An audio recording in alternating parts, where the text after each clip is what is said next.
ninamshukuru Mungu kuona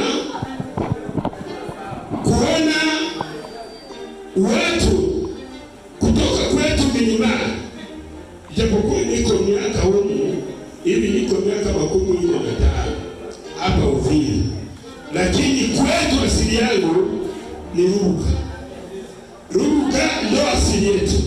Na nimeona hapa wavijana wengi ni wahonoka, na mimi niko honoka. Amen, haleluya.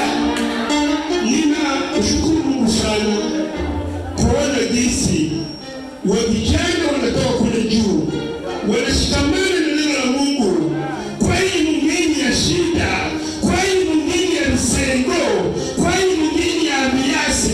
Unaona vijana wanatolea, ni kumsifu Mungu sana. Haleluya, Bwana sifiwe sana. Nami ninaitwa kwa jina Mtanga David Kibange, wa mchungaji wa Rutemo Sebake Makimbilio Misisi. Amen, haleluya.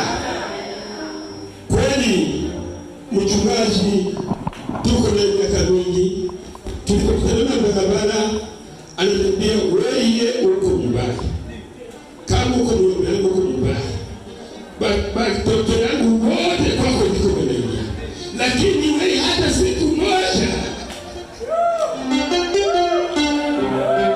Amen, amen, amen, haleluya. Lakini siku ya leo inaonekana nifika hii kisilimba mwasilimbeni, mimi nakakasimbezi. Amen. Mimi nilifundishaka washaze kusilimba. Kanisa letu lilikuwa na utata juu ya kusilimba. Wazee wenzangu wakasema, mchungaji, haitawezekana wao wanasilimba kanisa hili. Nikasema hivyo, tutapima siku ya Mungu, tutaingia, sasa tutaanza silimba. Wakaniambia wewe uko mbali. Je, mimi silimba? Mchungaji nawe silimba. Nikamwambia kama niko mchungaji, nijue kusilimba.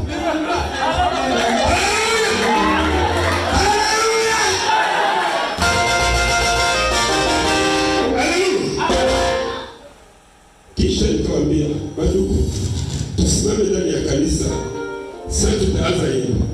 Mkiona wale watu wenye baki hawasimama wanaikana chini, tutapiga tunaanza kisima. Nikamwambia msimame, tunaanza kusimama.